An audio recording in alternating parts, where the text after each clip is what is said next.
Hi, welcome back to Redneck Gimp Review. My name is Pete, and today I'm over at the Region 5 Fish Wildlife Parks headquarters for Montana, and we're talking with Rob Sikora and Chrissy Webb, and I'll have them introduce themselves so you kind of know what they do here, and we'll get into some questions related to disabled individuals. So, Chrissy, what do you do? Yeah, so I'm the Communication and Education Program Manager for Region 5 with Montana Fish, Wildlife, and Parks. Great. And Rob? Yeah, so I work administration here at the Region 5 office. I help a lot of people with exactly what we're going to talk about, getting qualified to get some of this disability stuff. So I like to think I'm pretty well versed, so I hopefully have some answers to some questions that Pete has for us today. Awesome.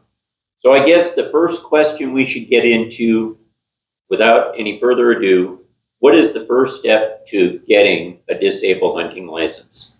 Sure. Or a disabled fishing license? Yeah, exactly. So the first thing that you're going to do, Pete, is contact your local Fish, Wildlife, and Parks office. So I think, as most of you know, there are 7 regional offices around Montana, and there's actually some area offices as well. But we'll have a link in the description of where those offices are, and you can contact your local office. We'll also have a link for the website where all of this information is available. But the first thing to do is to get an application. So this is for a resident, Montana resident with disability conservation license. Again, you can print this offline. You can call your local FWP office. I'd mail it to you, or you can come in and get it. And basically what this is, you fill this out and your doctor has to sign this, your physician. And this would entitle you to half price general deer, general elk, season fishing, and upland bird. So it gives them a little bit of a discount right off. So this is just something that they can do individually. Great.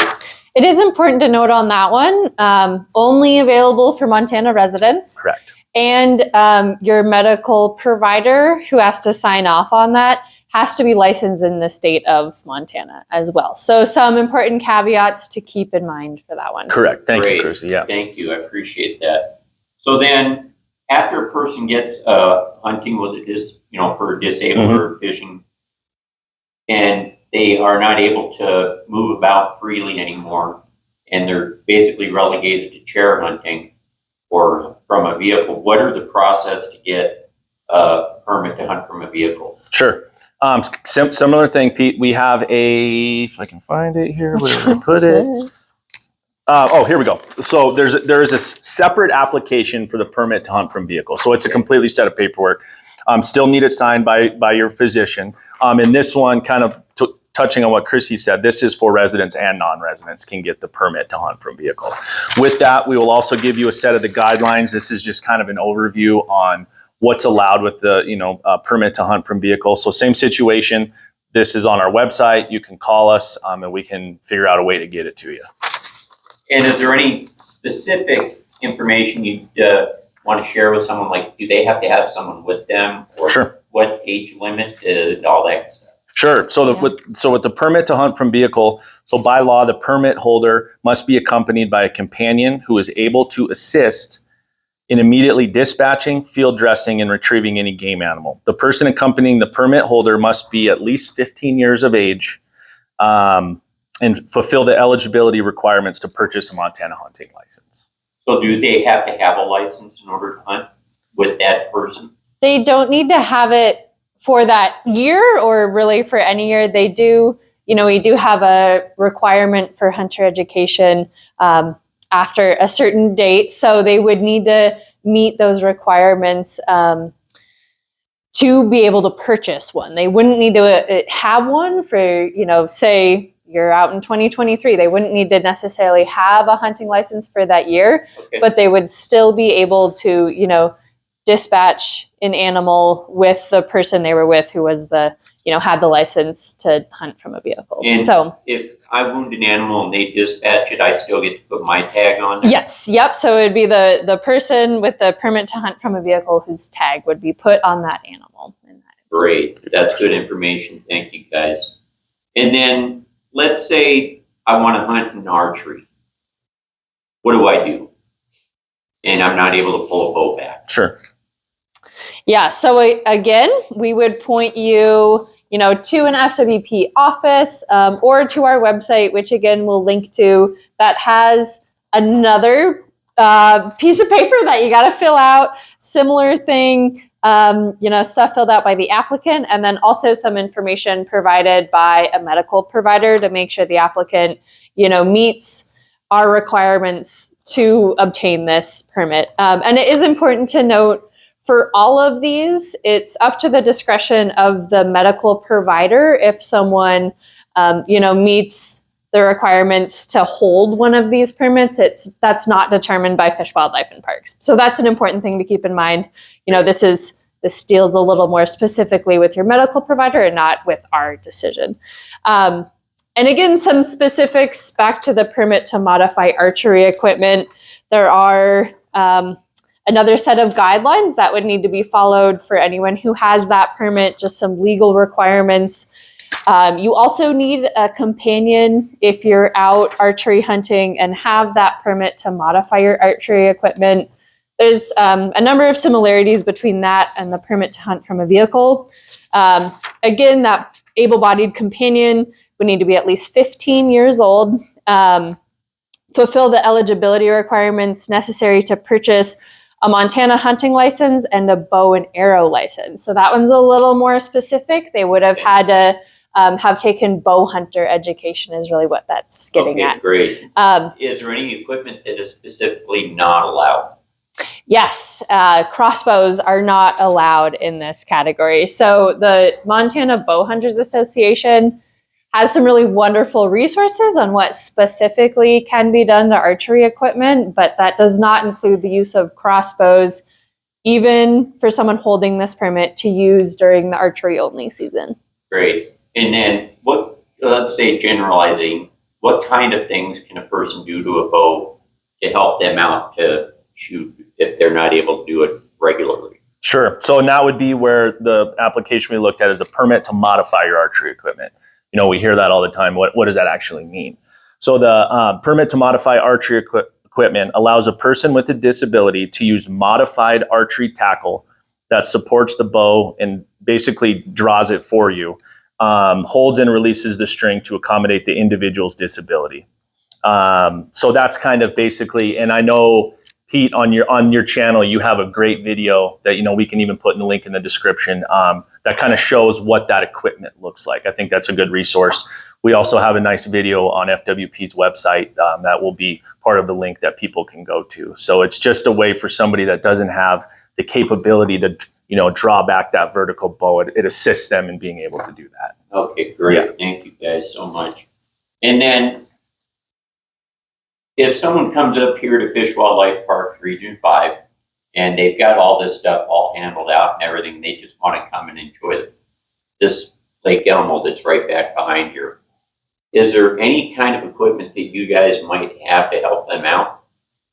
Yeah, so not too many months ago, we unveiled our new Action Track Chair, and that's available for folks to use free of charge.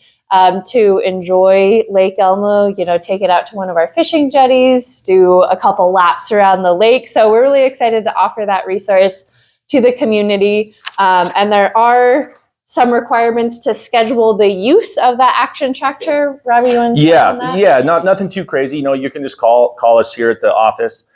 We have a schedule. We can see if the day that you want is available. Obviously, the weather's changing a little bit, so we'll see how it goes. But just make sure that day's open. We'll sign you up for it. And then the day you get here, we just have a little waiver that we'll have you sign, and it's yours for the day. Like Chrissy said, we have the 1.4 miles around, so you can traverse that. And really cool for people to be able to get out and enjoy the state park. And there is western side of the state near Kalispell, Lone Pine State Park also has an Action Tractor. So I know not everybody watching lives here in Billings, so there is one available at that state park as well. We would love to expand that and get them into more state parks at some point, but for now we've got them available in those two. Great. And I'm sure people that have watched my channel have seen my track chair that I have. Oh, sure. So let's say I wanted to go out and enjoy out in Montana, we've got wonderful countryside, and I wanted to go somewhere and do some hunting. What specific rules would make it so I'm not allowed to take my tractor onto a piece of land? Sure. So, I mean, kind of starting broadly, in Montana, we have a lot of different land agencies. We have the Forest Service, BLM, state trust land. There's obviously private land.